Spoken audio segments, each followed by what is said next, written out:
말씀 여호수아서 20장 1절부터 9절까지의 말씀을 가지고 도피성 제대로 이해하기라고 하는 제목으로 함께 같이 하나님의 말씀의 은혜를 나누려고 합니다. 오늘 본문에 이렇게 2절 3절이 시작됩니다. 이스라엘 백성들에게 내가 모세를 통해 지시한 도피성들을 지정하라고 말하여라. 그래서 뜻하지 않게 실수로 살인한 자가 그곳으로 피신의 피로 복수하려는 사람으로부터 보호받게 하여라. 아멘. 여러분, 간혹 이런 일이 일어나죠. 누군가가 물에 빠집니다. 사실 굉장히 자주 있는 일인데요. 누군가가 물에 빠졌어요. 그가 구출을 받아서 나옵니다. 그런데 안타깝게도 숨을 쉬지 않는 거예요. 그래서 그를 구출하여 나온 이 사람이 상황을 파악하고 서둘러서 CPR을 시작했습니다. 심폐소생술을 시작했어요. 그 사이에 구조대가 도착했고, 구조대가 서둘러 그 환자를 차에 실어서 구급차에 실어 병원으로 이송했습니다. 그러나 안타깝게도 이 환자는 병원에서 조치 중에 사망하고 말았습니다. 얼마 후에요, 여러분, 이 CPR을 했던 이 구조자가 편지 한 통을 받았어요. 어떤 편지였을까요? 유족으로부터 온 감사의 편지일 줄 알았으나 그 편지는 고소장이었습니다. 보안이 이런 내용이었어요. 죽은 사고자가 사망했고 그것을 병원에서 원인을 조사하는 과정 가운데서 갈비뼈 골절 및 심장 파열이라는 원인으로 판명이 되었던 것이에요. 다시 말하면 이 CPR을 행하는 과정 가운데 어쩌면 이 심폐소생술이 너무 세게 해서 그 과정 가운데 갈비뼈가 부러져서 그 부러진 갈비뼈 중에 굉장히 드물게 일어나는 사건인데 깊숙이 들어가 심장까지 찌르게 되는, 그래서 심장이 파열돼서 그 안에서 이 출혈이 일어난 것이죠. 그래서 사망에 이르렀다. 이것이 그 의학적 소견이었던 것이에요. 그러니 이제 유족이 이야기를 듣고 이 심폐소생술을 했던 사람에게 고소장을 보낸 것입니다. 당신에게 책임이 있다. 여러분, 이 편지를 받은 이 구조자는 너무나 당황스럽죠. 그가 하려고 했던 것은 이 물에 빠진 사람을 죽이려고 했던 행동이 아니죠. 전혀 그러한 의도가 없어요. 실제로 이 사람이 하려고 했던 것은 살리려고 하는 의도뿐이 없습니다. 그러니까 한켠으로는 이 사람이 죽었다는 이야기를 들은 것이니까 마음이 너무 슬프고 너무나 비통하죠. 그러나 한켠으로는 내가 정말 살리려고, 내가 물에서 건진 것도 나고 이 숨 안 쉬는 사람을 어떻게든 살려보려고 한 것도 난데, 살리려고 한 건데 고소를 하더니 너무한 것 아닌가라는 생각이 드는 것도 사실이에요. 여러분, 그런데 이러한 의도가 없는데 저와 여러분의 어떠한 행동으로 인해서 누군가가 죽게 되는 사건들이 사실 굉장히 자주 일어납니다. 굉장히 황당한 사건들이죠. 식당에서도 한 사람이 밥을 먹는데요, 식사하다가 갑자기 한 사람이 그러더니 막 가슴을 치더니요, 결국에는 현장에서 죽었어요. 이유는 뭐죠? 여러분들이 예상하다시피 음식이 목에 걸렸는데요, 이 음식이 도무지 빠지질 않아 버린 거예요. 그래서 음식을 인해서 지식사한 것이죠. 여러분, 요리사가 요리를 내며 나의 요리로 누군가를 지식해서 죽게 해야지, 이럴 리 없잖아요. 이거는 전혀 의도가 없는 일입니다. 영화에서나 음식에 독을 타고 나쁜 마음으로 그렇게 할 수 있겠지만 실제로 요리사들이 그럴 리가 없죠. 이건 그냥 사건입니다. 사고죠, 사고. 비극적인 사고입니다. 한 아이가 집에서 이렇게 나가는데요, 얼마 안 있다가 엄마한테 전화가 와서 엄마가 전화를 받으니까 여기 병원인데 되게 자제분이 길을 건너다가 차에 치여서 사망했다는 거예요. 엄마가 그 얘기를 듣고 정신이 혼미해지고 막 눈물이 터지면서 병원으로 뛰어가죠. 그리고 가슴을 치며 엄마가 이렇게 얘기하는 거예요. 나 때문에 죽었어. 나 때문에 죽였어. 내가 죽였어. 왜 그런가 보아하니 아이가 나가는데 그 나가는 아이를 붙잡고 엄마가 잔소리를 한 거예요. 그 잔소리가 길어져 5분이 지나 10분 동안 잔소리를 쏟아낸 것이죠. 그렇게 화가 난 아이가 나갔어요. 엄마가 얘기하는 거예요. 내가 그 10분 안 잡았으면, 내가 그 10분 안 잡았으면 그 아이가 나가서 그때 지나가는 그 차에 하필 치여 죽었겠는가. 내가 죽였어. 내가 죽였어. 깊이를 알 수 없는 슬픔 가운데로 빠져들어가는 거예요. 그러나 여러분 알잖아요. 이 엄마가 죽인 게 아니에요. 의도가 없어요. 이 엄마가 이 일이 일어나게 한 것이 아니죠. 그저 아주 비극적인 사고일 뿐입니다. 여러분, 이러한 일들이 참 많이 일어난다는 것이에요. 전혀 의도가 없는데 사람이 죽게 되는 일. 여러분, 오늘 본문이 이런 사고에 대한 이야기예요. 굉장히 현실적인 이야기를 하나님께서 하고 계신 것입니다. 여호수아서 20장 3절에 보면 뜻하지 않게 실수로 살인한 자. 뜻하지 않게 실수로 어떠한 안 좋은 일이 일어난 정도가 아니라 살인하게 된 자. 그 자들을 어떻게 할 것인가? 이때 하나님은 그들을 보호해야 된다는 것이에요. 그걸 위해 도피성이라고 하는 그들이 피할 곳을 마련해 놓아라 를 얘기하는 것이죠. 근데 여기서 굉장히 특이할 만한 점은요, 전능하신 하나님께서 이 문제를, 이 비극적인 사고의 문제들을 나열하면서 뭐라고 하시냐면, 내가 이 비극적 사고들을 막아주겠다 하시는 것이 아니에요. 하나님께서 뭐라고 하시냐면, 이 비극적인 사고들이 일어날 텐데 그 일이 일어날 때 어떻게 대처해야 하는지 대처법을 알려주고 계시는 거예요. 도피성은 대처법을 알려주시는 하나님이에요. 그럼 이게 어떠한 사실을 우리에게 알려주고 있는가? 인생에 있어서 이미 저와 여러분이 예상하는 바처럼 이렇게 실수와 사고는 불가피하게 일어날 수밖에 없다는 것이에요. 사실 거의 사는 모든 이들이 원하든 원하지 않든 아무리 예방하려고 해도 이러한 실수와 사고는 일어날 수밖에 없다. 무조건 일어난다는 거예요. 그래서 성경에도 사실 구체적인 예를 듭니다. 그래서 이 도피성에 대한 이야기가 신명기서에도 기록되어 있는데, 신명기서 19장 4절 5절에 보면 이런 예화를 주세요. 예를 들어 어떤 사람이 자기 이웃과 함께 산에 나무하러 갔다고 하자. 그가 손에 도끼를 들고 나무를 벨 때 도끼 자루에 박힌 쇠날이 빠져 이웃을 맞히는 바람에 그가 죽었다면, 그는 이 성읍들, 이 도피성들 중 하나로 도피하여 살아야 한다. 그 예를 드는 거예요. 이런 사건도 일어난다는 거예요. 하나님이 이런 거 안 막으신다는 거예요. 삶의 원칙이 그래요. 도끼질 하다가 도끼 머리가 날아가서 하필 그 날아간 머리가 내 이웃을 때려 그가 죽을 이러한 일들. 여러분, 실수와 사고는 없을 수 없다. 이게 아프고 슬프고 비극적인 일이죠. 근데 우리 안에 또 우리 주변에 얼마든지 일어날 수 있는 일이죠. 우리가 막으려고 노력은 하지만 이 사고라는 것은 예방되기가 어려운 부분이 있죠. 그래서 중요한 것은 뭐다? 다시 하나님 뭘 주시고 계신다? 대처법. 이러한 사고가 일어날 때 도대체 그러면 우리는 어떻게 리스폰드, 어떻게 대처해야 하겠는가? 그래서 보니까 이래요. 이러한 사고가 일어날 때, 실수와 사고가 일어날 때 어떤 일이 일어나는지 보니까 크게 두 가지 측면의 일이 일어납니다. 오늘 성경에도 드러나는데, 첫 번째는 비고의적으로 사람을 죽인 이 사람들은 도피성을 지정하여 피하라는 거예요. 일단 비고의성을 가진 이러한 피의자들은 법 뒤로 도망가게 되어 있습니다. 두 번째 일어나는 일을 보니까 이 이로 인하여 누군가 죽었잖아요. 그러면 그 죽은 자의 가족이 있잖아요. 남겨진 자들이 있잖아요. 그들이 피로 복수하려고 한다는 것이에요. 다는 아니지만 이런 일들이 일어난다.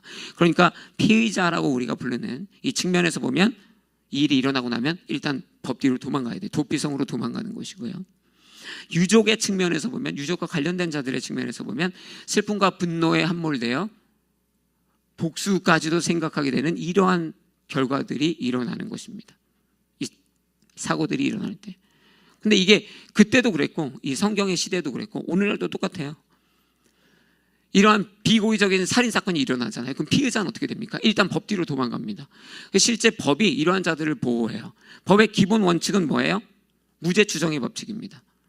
이 사람이 일단은 죄가 없을 것이다라는 추정하에 조사를 해야 하기 때문에 이 피의자라고 불리는 자들을 일단 보호하게 돼 있어요.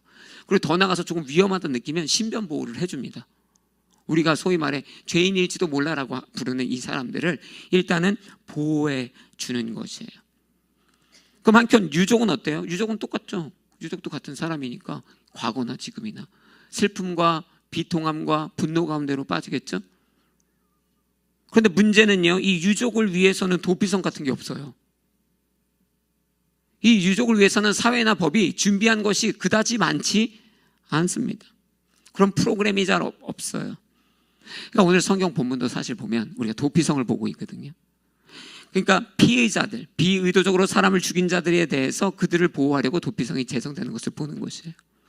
그런데 막상 보면 그렇게 해서 죽은 자들의 가족, 유족은 어떻게 해야 되는지 우리가 사실 잘 모르는 것이에요. 어쩌면 유족이 도움을 많이 못 받았으니까 그 분노와 슬픔을 어찌할 바를 알지 못하고 오늘 본문에도 기록되어 있는 것처럼 피로 복수하려고 하는 자들이 나타나는 건지 모르죠. 왜냐하면 이 상처받은 마음을 어떻게 할 길이 없는 거예요. 여러분, 그러므로 우리가 이 도피성의 문제를 직접 그 도피성의 의미와 도피성을 보기 전에, 도피성으로 뛰어 들어간 그 사람들을 생각하기 전에, 저는 저와 여러분이 이 사고라고 하는 필연적인 인생의 한 구성 요소를 만날 때 저와 여러분이 유족을 바라볼 줄 아는 자가 되어야 한다라는 것이에요. 그 남겨진 자들, 아무도 돌보지 않으면 그들은 결국 피를 부르는 복수를 꿈꾸게 되어 있어요. 그들의 슬픔과 분노를 아무도 돌보지 않으면 그 유족에서부터 피해들이, 더 큰 비극들이 일어나게 되는 것이죠. 그래서 우리가 간혹 뉴스를 통해 보고, 제가 이거 조사하면서도 봤지만 굉장히 빈번하더라고요. 이렇게 사고로 자녀를 잃거나 사랑하는 사람을 잃은 자들이, 유족들이 이 케어를 잘 못 받아요. 사회적으로나 그런 시스템이 있긴 한데 잘 알려져 있지 않죠. 그러다 보니까 이들이 그냥 홀로 두어지게 되는 것이에요. 그래서 많은 가족분들, 특히 자녀를 잃은 어머니나 아버지들이 이 슬픔과 분노에 잠식되어 자살하는 경우들이 많죠. 또 보니까 성경에서 이미 예견한 것처럼 이들 중에는요, 이 죽음이 너무 화가 나는 거예요. 그 사람이 의도가 없다고 하지만 너무 화가 나는 거예요. 그런데 이 분노를 어떻게 다스릴지 아무도 얘기해 주지 않아요. 아무도 도와주지 않아요. 그러니까 피해 복수자가 되어 실제로 그들을 찾아가서 그들에게 상해를 입히거나 심지어 그들을 죽이려고 하는 일들까지도 일어나는 것이죠. 그러면 어쩌면 우리 주변에, 어쩌면 우리 안에 이러한 슬픔과 분노에 휩싸일 만한 비극들의 일들을 크거나 작게 경험하고 계신 분들이 있을 수 있죠.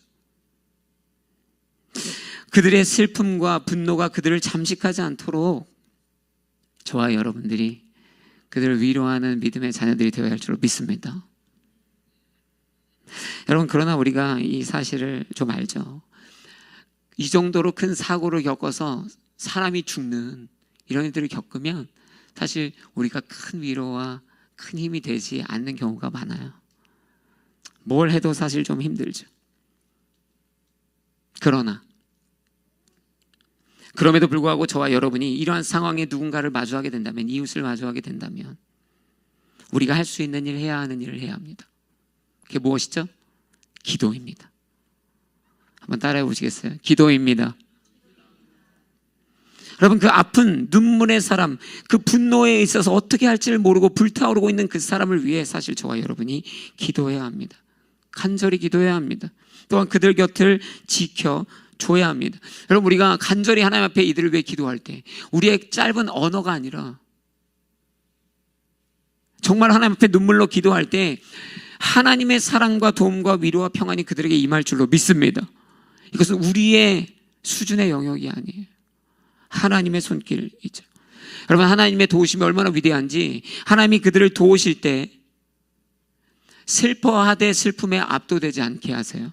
그건 하나님의 능력입니다. 여러분, 때로는 슬픈데 슬퍼하지 마, 그렇게 못하거든요. 충분히 슬퍼해야 돼요. 그런데 문제는 충분히 슬퍼하다가 슬픔에 잠식되어 완전히 우울로 들어가는 거거든요. 근데 하나님이 도와주실 때는요, 울게 만들어요. 애통하게 만들어요. 그러나 무너지지 않게 하시죠. 여러분, 하나님 앞에서 하나님이 도우시면요, 우리 안에 분노가 일어나져요. 하나님이 그 분노를 폭발하게도 하십니다. 그거 막 눌러만 놓는다고 되는 거 아니거든요. 그런데 그 분노를 폭발하되 하나님은 그 폭발하는 분노 안에서도 파괴되지 않게 하세요. 거기 다윗 같은 사람이 폭발하는 분노를, 원수를 향한 폭발하는 분노를, 상황에 대한 폭발하는 분노를 하나님 앞에 터뜨려도 그는 파괴되지 않는 것이에요. 여러분, 이 엄청난 비극적인 사건, 그냥 사건이 아니에요. 누군가가 죽어질 만한. 이때 마주하는 슬픔과 분노를 아마 대부분 우리가 경험하지 못했겠죠. 이것을 위로할 수 있는 힘은, 이것을 넘을 수 있는 힘은 하나님의 위로와 격려와 도움입니다. 그것을 위해서 저와 여러분이 기도해야 하는 것이에요. 그리고 이 원칙을 따라 주변에 슬퍼하고 분노 가운데 감정에 휘둘려 쓰러지고 넘어지는 이웃이 있다면, 가족이 있다면 기도해 주세요. 그들의 눈물을 보면 기도해 주십시오. 그들의 분노로 흔들리고 있으면, 감정에 휘둘리고 있으면 기도해 주십시오. 그리고 그 옆을 꼭 같이 지켜주세요. 우리의 말로는 부족할지 모르지만 그 옆을 지켜주는 것만으로, 그 옆에서 함께 울고 웃어주는 것만으로 그 상처받은 영혼들이 얼마나 큰 위로가 될지 모릅니다. 혹여 우리가 나누지 못했지만 여러분 개인이 이러한 삶의 경험이 있으신 분이 있다면 하나님 앞에 기도하시기를 권고드려요.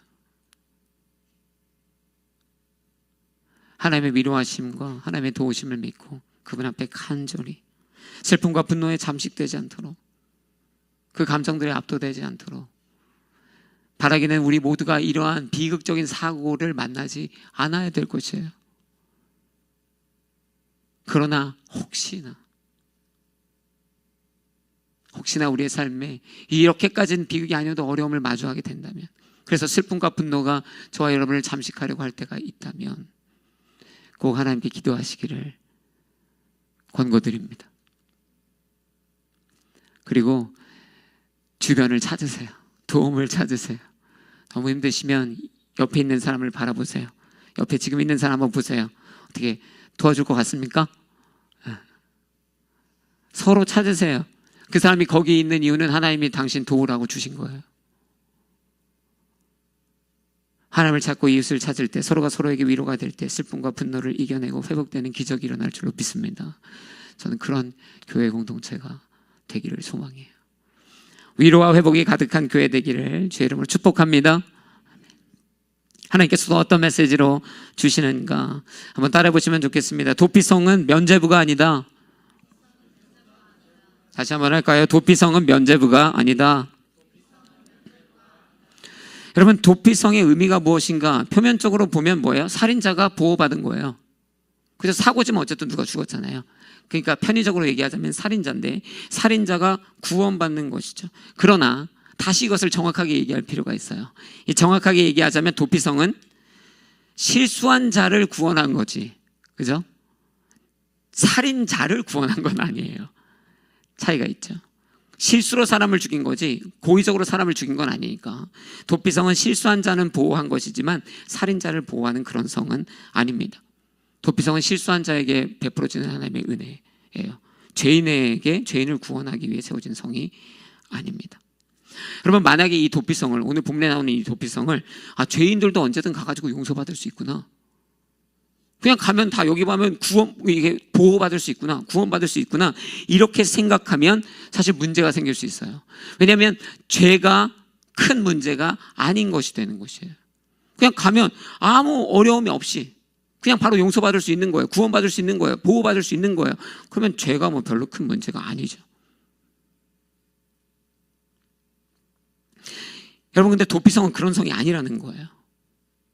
죄인을 위한 성이 아니라 실수한 사람을 위한 성이다. 그래서 하나님도 이 도피성에 들어갈 수 있는 사람을 명확하게 구분해 두었습니다.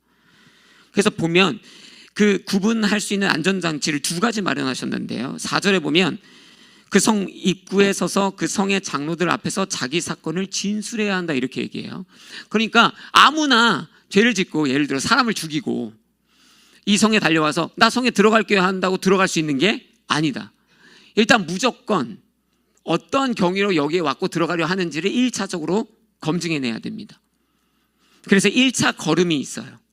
누구나 다 들어가는 게 아니죠. 그래서 만약에 들어가잖아요. 그럼 두 번째, 오늘 본문에도 나오지만 뭐예요? 결국엔 들어가고 나서 끝이 아니라 이제 날짜를 정해서 온 회중을 모아놓고 장로들을 모아놓고 재판을 받아야 됩니다. 무엇을 위한 재판이죠? 정말 그 죽음이 비고의적이었는지. 그래서 이 두 번의 과정을 통해서 이게 비고의적 살인인지 실제 의도적 살인인지를 분별하는 것이에요. 그래서 만약에 실수가 아니다, 의도적으로 죽인 것이다, 그럼 어떻게 되죠? 당연히 내쫓임 당하죠. 그래서 죽임 당해요. 그러니까 이 도피성은요, 반복해서 얘기하고 있습니다. 실수한 사람들을 위한 성이지 죄인들을 위한 성은 아니었어요. 여러분, 그런데 혹시 여러분들 중에 성경을 굉장히 깊이 고민하고 생각해 보시는 분들은 이런 고민을 할 수 있습니다. 아니 목사님, 그런데 굳이 왜 이렇게까지 구분을 해야 하나요? 아니 굳이 왜 이렇게 힘들게? 왜냐하면 어차피 기독교의 교리는, 우리가 알다시피 기독교의 교리는 하나님이 다 용서하고 구원하시는 거 아니에요? 실수한 자도 구원하시고 죄진 자도 구원하시는 거 아닙니까? 근데 뭐하러 이렇게, 어차피 다 용서받고 구원받을 건데 뭘 굳이 이렇게까지 구분해야 하는가? 필요할까요? 이러한 구분이 필요합니다. 여러분, 사실 결과적으로 보면 다 구원받는 것 같지만 굉장히 다름이 있습니다. 여러분, 실수와 죄는 그 무게가 다르기 때문이에요. 결론적으로 얘기하면 이 실수와 죄는 각각의 구원의 방법이 엄연히 다릅니다. 예를 들면 이런 거예요. 잘 들어봐야 되는 것이죠. 자, 실수한 자가 실수를 통해 사람을 죽였습니다. 어디로 가죠? 도피성으로 갑니다. 거기 가면 보호를 받고 일종의 구원을 받게 됩니다. 자기의 실수에 대한, 누군가를 죽인 것에 대한. 그런데 여러분, 이렇게 이 사람이 살인을 했으나 구원받을 때 이 도피성 안에서는 그 어떠한 대속도 없습니다. 그러니까 어떠한 피 흘림이 없어요. 그 어떠한 대가 지불이 없습니다. 왜냐하면 이건 그냥 실수거든요. 그러니까 뭔가를 피를 흘리거나 죽거나 내가 지불해야 되는 문제가 아니에요. 그냥 보호받는 문제입니다. 그런데 죄인은 달라요. 결과적으로는 구원받고 보호받으니까 똑같은 것 같잖아요. 근데 죄인은 달라요. 죄인이 보호받고 구원받고 용서받는 과정은 뭐죠? 예수님이 십자가에서 피 흘려 죽으셔야 돼요. 구약으로 따지자면 속죄제를 통하여 피 흘림이 있어야 되는 것이죠. 대가 지불이 필요한 것이죠. 여러분, 실수와 죄는 무게에 있어서 차원이 다른 일입니다. 그러니 도피성으로 우리가 면죄부를 주어 그냥 막 아무렇게나 살아도 들어가면 다 용서받아, 그것은 사실 반만 맞는 얘기라는 거예요. 실수는 그럴 수 있으나 대가의 지불이 없으나 죄는 엄연한 대가의 지불이 필요하다. 로마서 6장 23절에 보면 죄의 삭은 사망이에요. 그래서 예수님은 저와 여러분의 죄, 그 죄에서 저와 여러분을 구원하기 위해서 피를 흘리셨던 거예요. 여러분, 제가 이렇게 비토하는 심정으로 얘기하는 것, 도피성을 잘못 이해하기 때문에 죄도 가볍게 여기고 예수님을 믿는다고 하면서 의의 자녀로 산다고 얘기하면서 계속 우리가 죄를 짓는 것이에요. 아무렇지도 않게 어차피 예수님 우리의 도피성이야. 아니, 그런 의미로 예수님 우리의 도피성 아닙니다. 여러분, 죄는 무겁습니다. 죄는 실수가 아닙니다. 죄를 지어놓고 에이 좀 실수했네, 그렇게 넘어갈 수 있는 문제가 아닙니다. 죄를 지으면 예수님 십자가에서 피 흘리시는 거예요. 저와 여러분이 오늘 이 도피성을 보면서 여전히 삶의 많은 영역에서 죄를 아무렇지도 않게 여기고 있다면 어차피 하나님이 용서하시니까, 그것은 신앙인으로서의 거룩을 향한 우리의 태도가 잘못되어 있다는 것을 말해주는 거죠. 죄를 지어놓고도 어쩔 수 없어, 실수야, 다 그런 거지 뭐. 여러분, 우리가 이러한 마음으로 만연한 죄를, 반복되는 죄를, 내 삶의 그 죄를 그냥 두고 보고 계시다면, 그냥 매번 실천하고 계시다면, 예수의 보혈의 피를 다시 한번 기억하고 믿음으로 온전히 돌이켜지기를 주의 이름으로 도전합니다. 우리의 삶에 여전히 남아있는 그 죄, 우리 어린아이들을 교육할 때 그러거든요. 상징적으로 그냥 이해하기 쉽게, 봐봐, 너희들이 계속 죄 지을 때마다 예수님 계속 십자가에서 계속 못 박히시는 거야. 오늘 몇 번이나 예수님 못 박았니? 막 이런 표현 하거든요. 어쩌면 우리가 다 큰 성인으로 살아내면서도 그러고 있는지 모르는 거예요. 마치 아무렇지 않은 것처럼. 로마서 3장 6장에도 2번이나 기록하지만 더 많이 죄 지으면 더 많이 용서받는 은혜가 있다, 이런 말도 안 되는 논리로 그러므로 더 죄 짓자, 이런 삶을 살고 계신지도 모른다는 거예요. 그렇지 않다. 죄는 참으로 무겁다. 아무런 대가의 지불 없이 우리의 죄가 용서받는다라는 생각을 혹시나 무의식 중에 하고 있다면, 그런 의미로 예수님을 우리의 도피성으로 생각하고 있다면, 오늘 이 말씀 앞에서 깨달아 우리의 삶에 여전히 남아있는 죄를 그리스도의 보혈로 다시 한번 씻어내는 마음으로 새로운 결단이 임하여지길 주의 이름으로 도전합니다.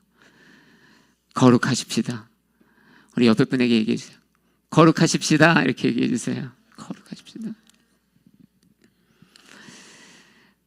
마지막으로 하나님께서 이 도피성을 보는 우리에게 주시는 메시지는 무엇인가?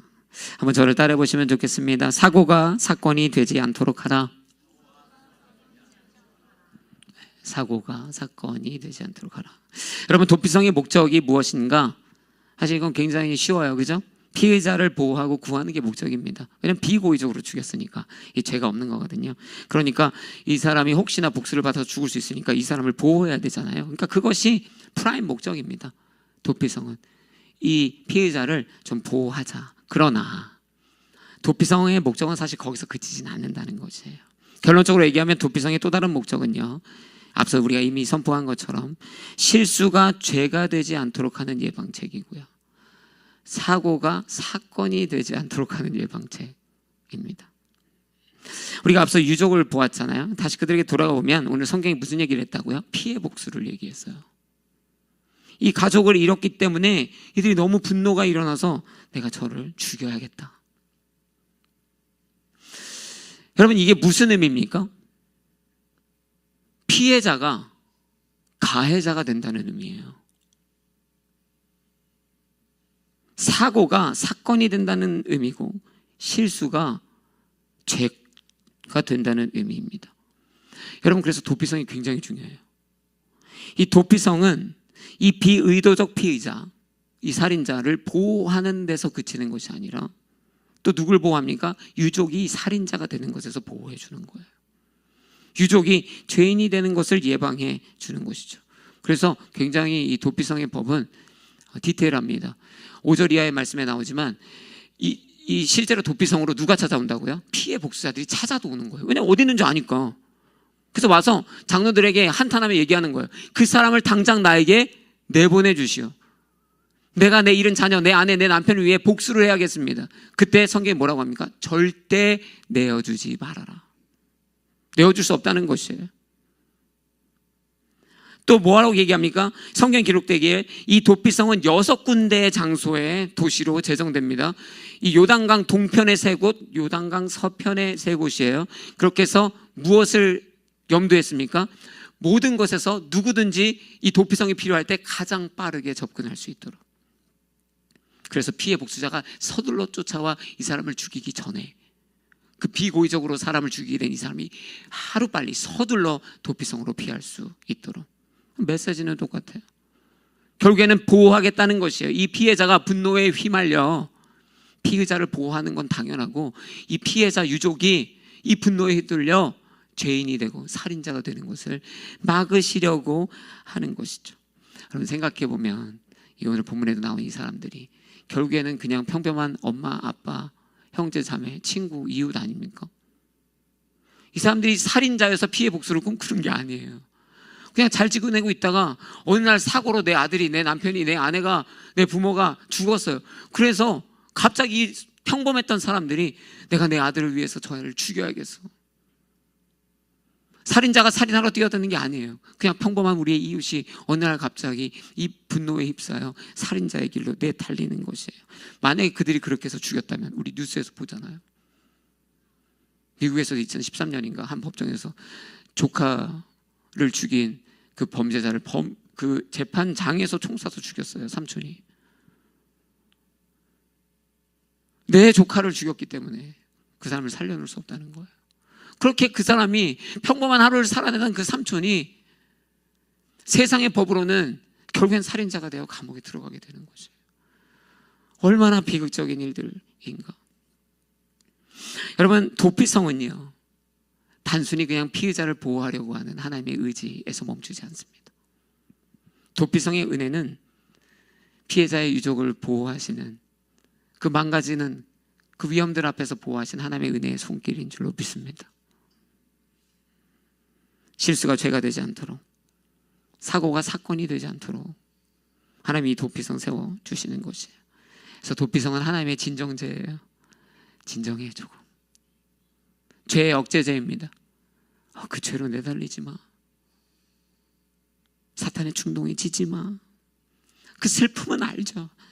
공감하죠. 그러나 그렇다고 그 슬픔과 분노가 우리를 파괴하게 둘 수는 없는 거지.